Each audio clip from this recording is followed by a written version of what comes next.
Oh, hey everybody, it's Steve. Thanks for joining me today. Today I want to talk about the log rack that I built. And I went ahead and built this yesterday, got it loaded up today, and this completes all the split wood that we have. I got to do a little bit of cleanup here with the bark and some small pieces that I'll keep for kindling, but just wanted to give you a little bit of an overview of the log rack in case you're looking to build something similar. What these were made out of, these were the old dock wood. These are the old posts. You see like the pencil top, little palisade type tops of these. Those were the old, for the ramp that went out to the dock. Pulled those out during the rebuild last year. I rebuilt with new 4x4s and steel bases. These were the old ones that had been sitting in the water for probably 15, 20 years, somewhere in that area. Maybe longer than 20 years.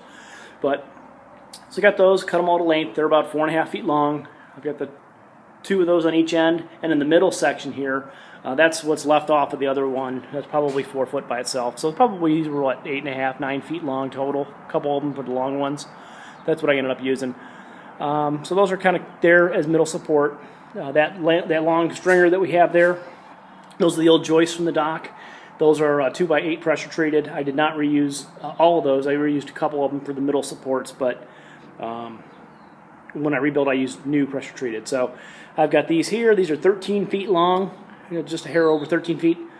And I use their full length here because they fit really well coming up into the bottom of the barn. And I had one of these racks already built out of scrap wood, and that's doing a real good job. Really sturdy. So what I did here to make these was I took the 4x4s. I took some of the 5/4 decking that I had taken off the old ramp. I cut those in half so they end up being 2 feet across. So I've got one there and then one up here at about the 4 foot mark and maybe 3 3/4 foot mark, whatever. I just guessed. I did the same thing for the middle and then I did one on the end. I built those ends all together at one time. And then I've got them sitting right on the ground. They're pressure treated. They're sitting on concrete. I'm not that worried about them. This is just kind of a temporary solution. If I was concerned about it, I would raise them up a little bit. And the reason I went straight on the concrete is to give them a little more stability. I mean, this thing's not moving. There's a lot of weight sitting there. So I did that.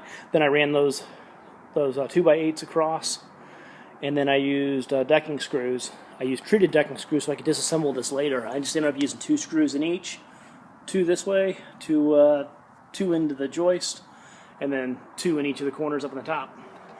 And then you see here, I've got this piece here cut across there and there. Left a little bit of gap in here so I can get in behind it with the leaf blower and blow out any of the leaves and twigs and debris and crap like that gets behind it.